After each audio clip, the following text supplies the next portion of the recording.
Hello everyone, कैसे हैं आप सभी। बहुत बहुत स्वागत है आप सभी का।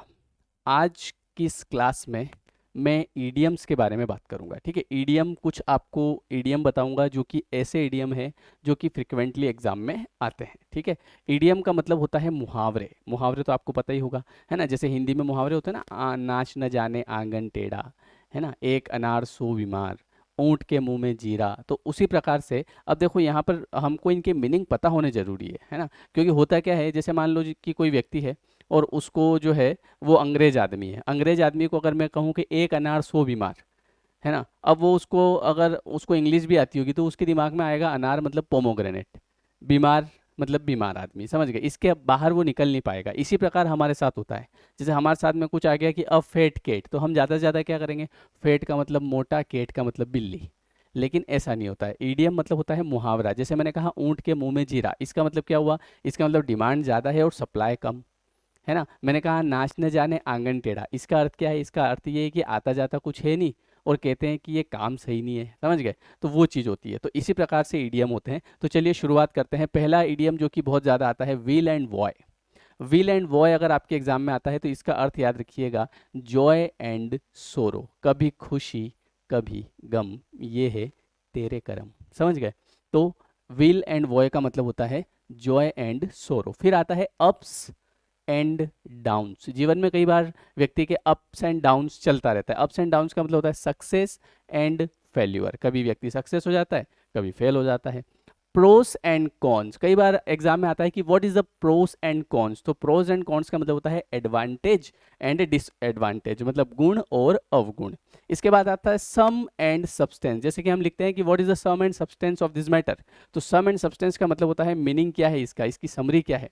फिर कई बार आप बोलते हैं कि हार्ड एंड फास्ट, यार ये आदमी बहुत ही हार्ड एंड फास्ट है। हार्ड एंड फास्ट मतलब बहुत ज्यादा स्ट्रिक्ट है। तो हार्ड एंड फास्ट का मतलब जो होता है वो क्या होता है भैया, स्ट्रिक्ट होता है। इसके बाद बात करें कट एंड राइट, तो कट एंड राइट का मतलब होता है रेडीमेड। जैसे कि हम बाजार से कई सारी चीजें जो लाते हैं वो रेडीमेड लाते हैं, बनी बनाई। एक हम घर पे बनाते हैं, है ना। जैसे कि एक तो अपन बाजार से मान लो लेके आ गए पिज्ज़ा, तो वो है कट एंड राइट, सब कुछ कंप्लीट है। एक हमने घर पे बनाया, है ना, यूट्यूब पे देख के पिज़्ज़ा कैसे बनाते हैं, फिर उसके बाद वो पिज़्ज़ा जल जाता है, जले हुए पिज़्ज़े का क्या बना सकते हैं, तो वो वाला चीज़ है ना। तो कट एंड राइट का मतलब होता है रेडीमेड। इन्स एंड आउट्स, देखो इन एंड आउट का मतलब होता है फुल डिटेल, पूरा डिटेल बताओ, अंदर का और बाहर का सब कुछ, everything. Fire and sword, fire and sword का मतलब होता है एंगर। ये जो मुहावरे हैं ये एंड वाले हैं, है ना, कई बार एग्जाम में पूछे जाते हैं। Spick and span, spick and span का मतलब होता है नीट एंड क्लीन, साफ सुथरा। Now and then, now and then इसका मतलब होता है ऑफन, ओकेशनली, ओकेशनली मतलब त्योहार, त्योहार पे कभी कभी, है ना। इसके बाद आगे बात करें तो वियर एंड टीयर, देखो वियर एंड टीयर का मतलब होता है कोई भी चीज़, जैसे कि आपने मान लो ऑनलाइन कुछ मंगाया अमेजन से, अब वो क्या कैसा आ गया यार, ये तो वियर एंड टीयर आ गया। वियर एंड टीयर का मतलब क्या होता है, डैमेज। फिर आता है हार्ट एंड शॉल। अब देखिए हार्ट एंड शॉल, हार्ट का मतलब होता है दिल, शॉल मतलब आत्मा। तो हार्ट एंड शॉल से रिलेटेड जो चीज़ होती है वो होती है विथ डिवोशन। जब हमारा किसी के साथ में हार्ट जुड़ जाता है तो वो हम उसके प्रति डिवोट हो जाते हैं, है ना, भावनाओं से युक्त हो जाते हैं। इसके बाद आता है fair and square. So you should fair and square in your work. जैसे किसी ने आपको बोला, मुझे आपको बोलना है कि आपको अपने काम में ईमानदार होना चाहिए, तो इस बात को मैं कैसे बोलूंगा कि you should fair and square in your work, मतलब आपको अपने काम में कैसा होना चाहिए, ईमानदार होना चाहिए। फिर आता है हॉल एंड कॉर्नर, ये भी बहुत बार एग्जाम में आता है। हॉल एंड कॉर्नर का मतलब होता है सीक्रेटली। ठीक है, सीक्रेटली, जैसे अब कई बार हम लोग किसी को कहते हैं ना, देखिए मैं तेरे ऊपर विश्वास करके कह रहा हूँ, किसी को कहना मत, है ना, please be hole and corner, इसको हॉल एंड कॉर्नर रखना, मतलब इसको सीक्रेट रखना। फिर वो आदमी तीसरे से क्या कहता है कि देख उसने मेरे ऊपर विश्वास किया है इसलिए मैं तेरे को बता रहा हूँ, ठीक है, लेकिन तू किसी को बताना मत। फिर वो आदमी ऐसे तीसरे को कहता है देख उसने मेरे ऊपर विश्वास किया, समझ गए, तो वो होता है secretly. Null and void, null and void का मतलब होता है कोई भी चीज जो कि इफेक्टिव नहीं होती है तो उसको हम क्या बोलते हैं, उसको हम बोलते हैं null and void. Out and out, तो आउट एंड आउट का मतलब होता है कोई भी चीज जो कि कंप्लीट होती है। आउट एंड आउट मतलब पूरी तरीके से कंप्लीट। ठीक है, इसके बाद ये देखिए, मैं एक मिनट पानी पी लेता हूँ, आज प्यास लग रही है।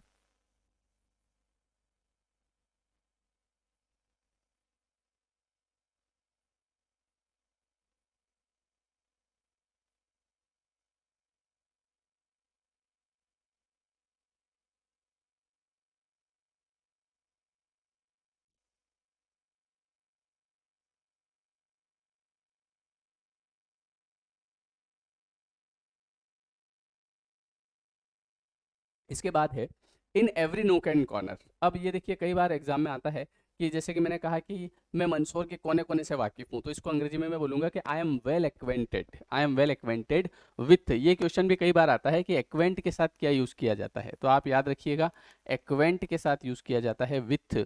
सो I am well acquainted with every नोक एंड कॉर्नर ऑफ मंदसौर। मैं मंदसौर के कोने कोने से वाकिफ हूँ, तो एवरी नोक एंड कॉर्नर का मतलब होता है एवरीवेयर। फिर आता है touch and go. Touch and go मतलब डेंजरस। जैसे कई बार ऐसी चीज़ होती है कि आपने कहीं जैसे बिजली का तार है, आपने उसको एकदम टच किया, तो टच करने के बाद देखिए मजा ले कि आप हाथ वहीं रख लो, जैसे आपने टच किया उसके बाद में गो, दूर चला जाता आदमी, मतलब वो चीज़ क्या होती है, खतरनाक। इसके बाद आता है अगला rank and file. Rank and file, ये सब मैंने जो इडियम आपके लिए स्पेशल मैंने टाइप किए हैं, इनको ये सारे इंपॉर्टेंट हैं, ठीक है, तो इनको आप अच्छे से पढ़ के जाइएगा क्योंकि इनमें से एग्जाम में कई बार आते हैं। रैंक एंड फाइल का मतलब होता है ऑर्डिनरी पीपल, ठीक है। रैंक एंड फाइल जो होता है ना, इसका मतलब होता है सामान्य आदमी, है ना। इसके बाद आता है far and away. Far and away का मतलब होता है much difference. Far and away मतलब वो अपन आपने देखा होगा, तो हिंदी में एक मुहावरा है कि जमीन आसमान का फर्क है, इसमें और इसमें जमीन आसमान का फर्क, मतलब आप समझ गए कि बहुत फर्क ज़्यादा है, तो मच डिफरेंस। इसके बाद फार एंड वाइड जो होता है, इसका मतलब होता है इन ऑल डायरेक्शन।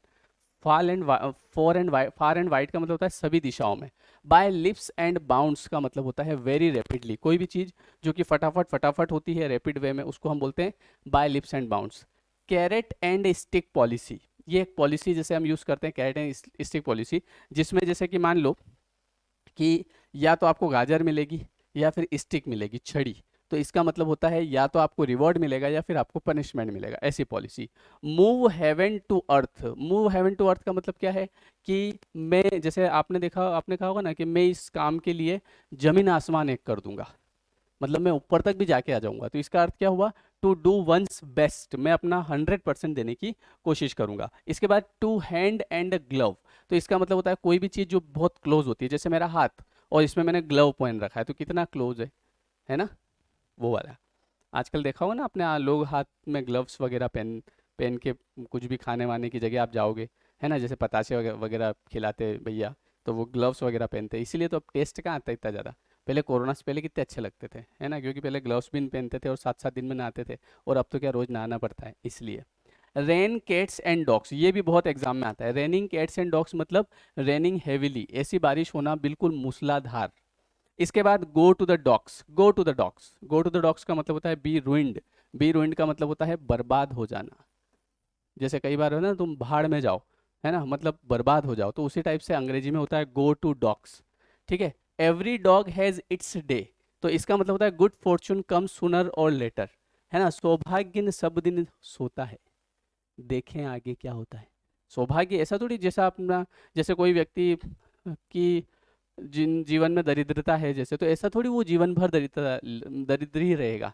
सौभाग्य न सब दिन सोता है, हाँ देखें आगे। ये किसकी कवि ये लाइन है पता है, ये रामधारी सिंह दिनकर, रश्मि रथी, आपने कभी सुना हो, है ना, तो सुनना, उसमें लिखा हुआ है ना। उसमें एक और लाइन है बहुत बड़ी कि अ, जब नाश मनुष्य पर छाता है तो पहले विवेक मर जाता है, समझे, वो वाला। तो every dog is it's day, मतलब हर कुत्ते का दिन आता है, मतलब गुड फॉर्चून कम्स सूनर और लेटर, समझ गए। हाँ, इस दुनिया में जो भी जीव है ना, सबका दिन एक दिन जरूर आता है, नौकरी अपनी जरूर लगेगी, चिंता मत करो, ठीक है। एक और है a cat and dog life. A cat and dog life का मतलब होता है क्वारलसम लाइफ, झगड़ालू जीवन, है ना। Mister Sharma and his wife has a dog and cats life. हर पति पत्नी की लाइफ किसी रहती है, डॉग एंड कैट, मतलब लड़ते रहते दिन भर, हालांकि उसमें मजा आता है, नहीं लड़ेंगे नहीं तो पता कैसे चलेगा कि ये पति पत्नी है। एक बार क्या हुआ कि एक पति पत्नी ऐसे बहुत लड़ रहे थे, तो पड़ोसी जो थे वो बड़े आश्चर्यचकित थे, बोले यार ये गजब है यार, मतलब हंसते ही रहते हैं, मतलब सॉरी हंस रहे थे वो, हंसते ही रहते, तो उन्होंने पूछा एक दिन कि यार भैया इधर आओ, बोले यार तुम रोज हंसते हो यार, ऐसा क्या है, मतलब हम तो बहुत लड़ते हैं। बोले कुछ नहीं, मेरी पत्नी मुझे चप्पल फेंक के मारती है, लग जाती है तो वो हंसती है, और नहीं लगती है तो मैं हंसता हूँ, ऐसे हंसी खुशी से जीवन निकल रहा है। तो कई सारे लोगों का जीवन होता है कैट एंड डॉग लाइफ, मतलब क्वारलसम लाइफ, झगड़ालू जीवन, समझ गए। इसके बाद आता है बेल द कैट, गले में घंटी बांधना, मतलब कि to take first step at personal risk, मतलब कोई भी रिस्क अगर आपको लेना है तो पर्सनल रिस्क पे, मतलब कोई भी रिस्क लेना पर्सनल अपने ऊपर, तो उसको बोलते हैं बेल द गेट, मतलब बिल्ली के गले में घंटी बांध देना। स्मेल अ रेट, कई बार अपन ऐसे करते ना, क्यों जी जी, कुछ बदबू आ रही थी क्या ना, चूहा तो नहीं मर गया इधर? तो स्मेल अ रेट ऐसा ही बोलते हैं ना, चूहा तो नहीं मर गया इधर, मतलब स्मेल अ रेट मतलब कुछ न कुछ शंका होना, संदेह होना, है ना। फ्रॉम अ हॉर्स माउथ, इसका मतलब होता है reliable source. Horse mouth, horse mouth का मतलब एक मुहावरा है जिसका मतलब होता है कोई भी सोर्स आपको मिला है जो कि बहुत ही रिलायबल है। फ्लॉग अ डेड हॉर्स, ये भी बहुत बार एग्जाम में आता है। फ्लॉग अ डेड हॉर्स का मतलब होता है कि कई बार हम एक डेड हॉर्स है और उसको फ्लॉग करने की कोशिश करते हैं, मतलब अपना टाइम वेस्ट करते हैं, है ना, तो waste one's efforts. A dark horse, dark horse का मतलब होता है हिडन जीनियस। जैसे मैंने कहा कि you are a dark horse, कोई आदमी है जो कि जीनियस है, तो मैंने उसको बोला, मैंने कहा you are a dark horse, तुम तो यार बिल्कुल जीनियस आदमी हो यार, हैं छुपा रुस्तम निकले तुम तो, हैं। अ वाइट एलिफेंट, वाइट एलिफेंट का मतलब होता है कॉस्टली बट यूजलेस। जैसे मान लो आजकल के बच्चे, आपने नए नए बच्चे एप्पल का फ़ोन लेके आए, पापा मेरे को एप्पल का फ़ोन दिलाओ, पापा एप्पल का फ़ोन दिलाओ, वाह लेके आ गए। अब क्या कर रहे हैं, अब ये ऐसे फ़ोटो खिंचा रहे हैं, पीछे एप्पल दिख जाए लोगों को, है ना। तो ये चीज़ उनके लिए क्या है मालूम है, वाइट एलिफेंट। वाइट एलिफेंट मतलब इतना कोई काम नहीं है उससे, है ना, लेकिन एक तरह से कॉस्टली है, महंगा बहुत है, बट यूजलेस है, किसी काम का नहीं है, तो उसको हम बोलते हैं वाइट एलिफेंट। फिर आता है ब्लैक शिप। तो ब्लैक शिप का मतलब होता है अनलक्की पर्सन। ब्लैक शिप का अर्थ क्या होता है, अनलकी पर्सन, कोई भी व्यक्ति जो कि एक तरह से बहुत ही जीवन में अनलकी होता है ना, उसको बोलते हैं black sheep. Let the cat out of the bag, चलो इस कैट को बैग से बाहर निकालते हैं, मतलब कि रिवील द सीक्रेट, है ना। जैसे कि कई बार बच्चे जो है घर पे, जैसे पापा घर जाते हैं तो बैग उनके हाथ में, तो बैग में क्या है, क्या लाए पापा, क्या लाए हैं, तो चलो बताता हूँ तुमको क्या लाए, तो रिवील द सीक्रेट, सीक्रेट को उजागर करना। Let the cat out of the bag. A cock and bull story, इसका मतलब होता है फॉल्स स्टोरी। जैसे मैंने कहा कि एक बार क्या हुआ कि ऐश्वर्या राय का फ़ोन आया, बोले सर वो वर्ग 1 की तैयारी कर रही हूँ मैं, संविदा शिक्षक की, हैं, एमपीएसआई की भी कर रही हूँ, तो आपका कोर्स चाहिए मुझे। तो आप बोलोगे कि सर झूठ मत बोलो, ये तो कॉक एंड बुल स्टोरी है। कॉक एंड बुल स्टोरी का मतलब फॉल्स स्टोरी, झूठी स्टोरी है ये। इसके बाद put the cart before the house. अब देखो, अब एक बात बताओ, घोड़ा, ये घोड़ा है, जैसे मान लो इधर घोड़ा है और गाड़ी पीछे लगनी चाहिए, अब गाड़ी तुम लगा रहे हो आगे। Put the cart before the house, तो इसका मतलब क्या होगा कि किसी भी चीज़ को गलत तरीके से करना, to do things in a wrong order.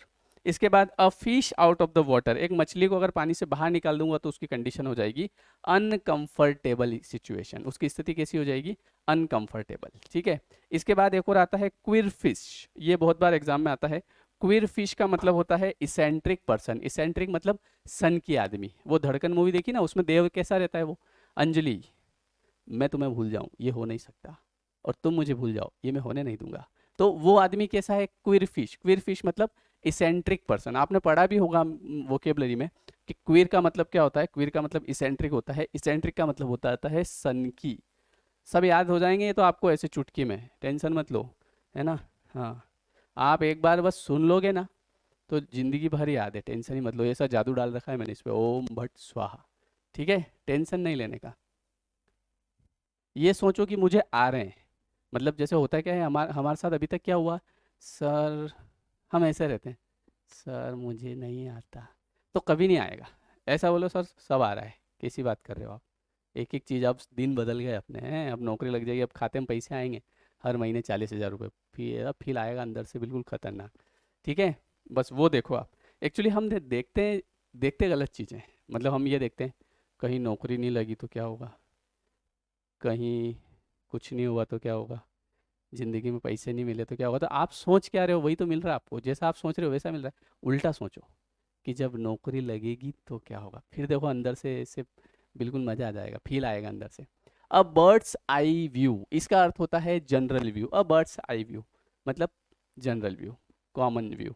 लेकिन अगर बात करें ईगल आई की, तो ईगल आई कैसी होती है, बिल्कुल है ना, वो जो ईगल होती है ना, वो अगर आसमान में भी उड़ रही हो तो वहाँ से पानी के अंदर 2 किलोमीटर अंदर और ज़्यादा मछली को देख लेती हो। 2 किलोमीटर ज़्यादा हो गया ना, हाँ, बट देख लेती है मछली को, ठीक है। तो ईगल आई का मतलब होता है टू पे अटेंशन, बिल्कुल ध्यान से देखना। अ बर्ड ऑफ पैसेज, इसका मतलब होता है one who doesn't stay anywhere for a for a long time. जैसे कोई आदमी ऐसा है कि जो कहीं पे ज़्यादा दिन तक टिकता नहीं है, तो उसको हम बोलेंगे a bird of passage. A snake in the grass, a snake in the grass का मतलब क्या होता है, एक सांप है और वो घास के अंदर छुपा हुआ है, तो घास कैसी हरी, सांप कैसा हरा, मतलब दुश्मन, समझ गए। तो इसका मतलब होता है हिडन एनिमी, एक छुपा हुआ दुश्मन। Bird of same feather, bird of same feather, कई बार दो लोग एक जैसे मिल जाते हैं जिनकी सोच एक जैसी मिल होती है, जैसे कि घर वाले जो है अपने गुण देख के शादी करते हैं, गुण देखते हैं ना, भैया कितने गुण मिल रहे हैं इनके, बोले टोटल गुण कितने होते हैं, बोले 36, है ना, तो कितने मिल रहे हैं इनके, बोले 28। तो वो जो लड़ाई नहीं होती है अपने थोड़ी बहुत, वो इसी कारण से तो होती है, क्योंकि 28 गुण तो मिल जाते हैं, लेकिन ये बाकी के 8 नहीं मिलते ना, तो इस वजह से कलेश होते रहते हैं थोड़े बहुत, समझ गए। अब सबके 36 में 36 थोड़ी मिलते हैं। हाँ, किसी किसी के ऐसा भी होता है कि 12 गुण मिल रहे होते हैं तो भी शादी करा देते हैं, तो उनके थोड़ी लड़ाई ज़्यादा होती है, ये समझ गए। तो इसलिए bird of same feather, bird of same feather का मतलब होता है कि पर्सन ऑफ सेम लाइकिंग, है ना, सेम लाइकिंग के जो पर्सन होते हैं ना, ये। A bird a wild goose chase, इसका मतलब होता है यूजलेस एफर्ट, है ना, कई बार हम वाइल्ड गूज चेज, याद रखना, इसका मतलब होता है यूजलेस एफर्ट, ऐसे एफर्ट लगाना जो कि बिना काम के हैं। क्राई वॉल्फ, क्राई वॉल्फ का मतलब होता है फाल्स अलार्म, क्राई वॉल्फ, है ना, जैसे कि मैं आपको इसको समझाता हूँ, वो एक आपने कहानी सुनी होगी, भेड़िया आया, लेकिन भेड़िया आता ही नहीं है। फिर लोग जाते हैं गाँव के, कहाँ आया भेड़िया, तो बोले मैं तो मजाक कर रहा था। वाह, दूसरी बार फिर बोले भेड़िया आया, कहाँ आया भेड़िया, बोले हम तो मजाक कर रहे थे। तीसरी बार फिर बोला, बोले भेड़िया आया, गाँव वाले ने बोला ये तो मजाक करता रहता है, असली में भेड़िया आ गया, समझ गए, इसलिए मजाक नहीं करना। तो क्राई वॉल्व का मतलब होता है false alarm. A black ox, black ox का मतलब होता है मिस फॉर्च्यून, कई बार जीवन में मिस फॉर्च्यून हो जाता है ना, तो उसको हम क्या बोलते हैं, उसको बोलते हैं ब्लैक ऑक्स। मिस फॉर्च्यून मतलब दुर्भाग्य। सिटिंग डक, अब देखो सिटिंग डक, एक डक है वो बिल्कुल बैठी हुई है, तो इसका अर्थ क्या हुआ, एन इजी प्रे, बहुत ही आसान शिकार। सिटिंग डक मतलब कोई डक है, बतख है और वो ऐसे बैठा हुआ है, तो कोई भी जाके पकड़ लेगा उसको, तो इसलिए कहते हैं an easy prey. I hope कि आपको ये 50 ईडियम याद हुए होंगे।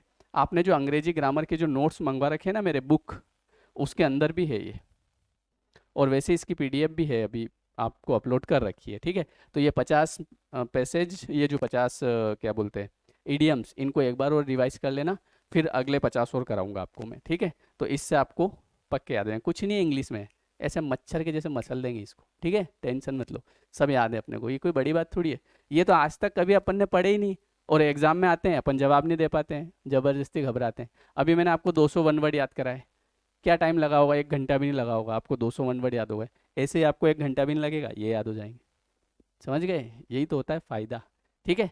ओके, मिलते हैं फिर नेक्स्ट क्लास में, हंसते रहिए मुस्कुराते रहिए, थैंक यू सो मच।